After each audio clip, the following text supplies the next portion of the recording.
agora resolver uma função, estudar uma função chamada função média nas planilhas. A função média, ela retorna a média aritmética dos seus argumentos e também está no rol daquelas funções mais importantes ou que mais caem nas provas de concurso.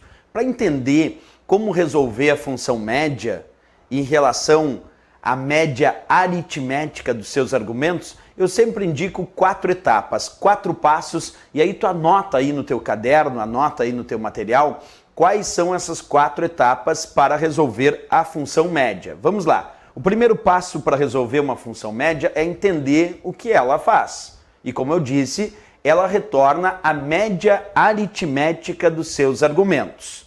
Depois, para fazer a função média, em primeiro lugar eu recomendo fazer a soma. Observa, antes então de estudar a função média, é importante que tu já tenha estudado a função soma. Por que isso? Porque o primeiro passo para resolver qualquer função média em provas de concurso é fazer a soma. É imaginar, em primeiro lugar, que aquela função é uma função soma e resolver como se tu estivesse resolvendo uma função soma normal. Esse é o primeiro passo para resolver a função média. Então, fazer a soma.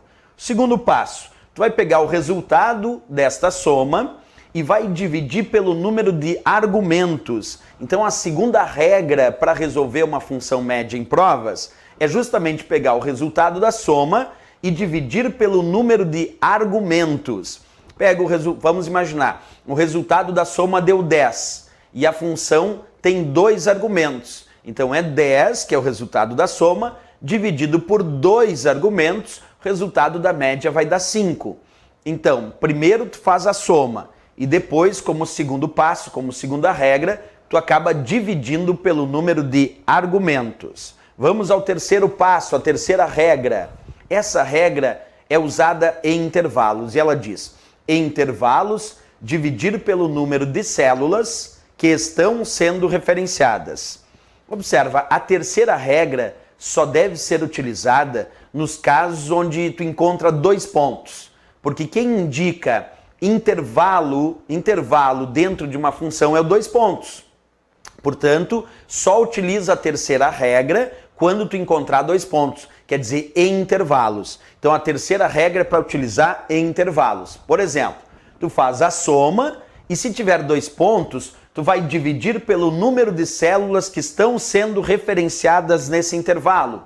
Tu imagina que tu fez a soma e deu 20, e aí aquele intervalo indicado por 2 pontos estava referenciando 4 células. Então tu vai pegar 20, dividir por 4 células que estavam sendo referenciadas no intervalo e vai obter o resultado da média 5. Percebe? Quando tem 2 pontos, é intervalo. E nesse caso, quando for intervalo, tu divide pelo número de células que estão sendo referenciadas nesse intervalo, ok? Essa é a nossa terceira regra para resolver a função média. Claro, depois vamos avaliar exemplos de tudo isso. Vamos à quarta regra. A quarta regra para resolver a função média. Quarto passo, a quarta etapa diz: se uma célula não apresentar valor numérico, a média não considera. Se uma célula não apresentar valor numérico, a média não considera. Isso significa dizer que tu pode utilizar uma função média e ela pode indicar uma célula que não tem valor numérico. Por exemplo, uma célula vazia. Se uma célula estiver vazia e a média referenciar essa célula, para a função média é como se essa célula não existisse. Porque se uma célula não tem valor numérico, a média não considera. Por exemplo, a função média está referenciando uma célula que tem texto. Texto não é valor numérico. Então, se a função média referenciar uma célula que não tem valor numérico, seja uma célula vazia ou uma célula com valor textual, ela não vai considerar essa célula. Para a função média é como se essa célula não existisse.